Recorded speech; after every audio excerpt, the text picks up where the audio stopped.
Gimel Iyar, the third day of Iyar, the yard site of the tzaddik of Kerestir, of Shayele. Everybody hears stories of other people who have been helped in such extraordinary fashion by davening a Kerestir, by doing something in the schus of Shayele. How could we tap into that kayach? How do we tap into that energy that comes through Kerestir?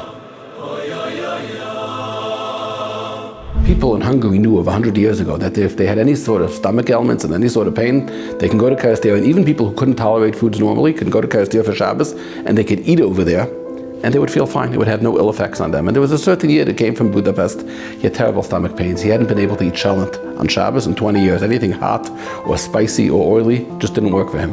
And he came to the Rabbi of Shayele and said, "Here, you could eat."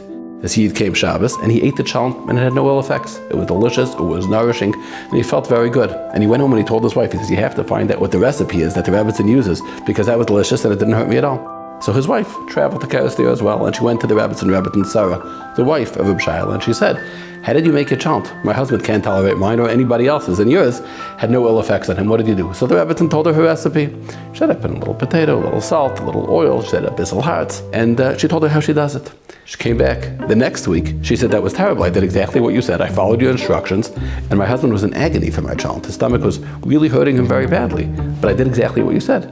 The Rebbitzin said, "What did you do?" She said, "I did what you said. Oil, salt, potatoes. I went to the market and I bought the heart of a chicken." So the Rebbitzin said, "Nicht the hearts von a hindel." When I said a bissel hearts, I didn't mean the heart of a chicken. I meant a bissel heart, a little bit of my own heart. What she was saying was the secret of Kerestir. Shayele gave himself away to people. He didn't exist. He gave away his heart totally to the chesed, to the well-being of the Yidden around him. And the Rebbitzin understood this, and she gave her heart, she invested her heart and soul, her essence, into the food that she was preparing for other people, the Machali Shabbos that she was preparing for other Yidden, so that they should have that same experience. The bracha comes from giving a bissel heart. That was the secret of Kerestir.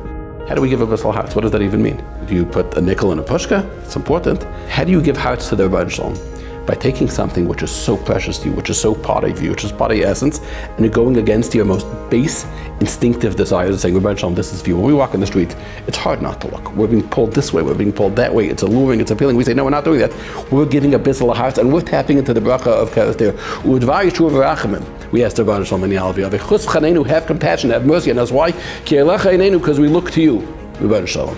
Tzaddikim explained, could also mean because we have given you our eyes. You know why you should have mercy on us? You know why you should have compassion on us? Because we've given you that which is most difficult to give away, our eyes. In the schus of Shayele, at least for 1 day or 1 hour or even 1 minute, let's give away our eyes to the Ribono Shel Olam, and then earn the brachas that come through Kerestir.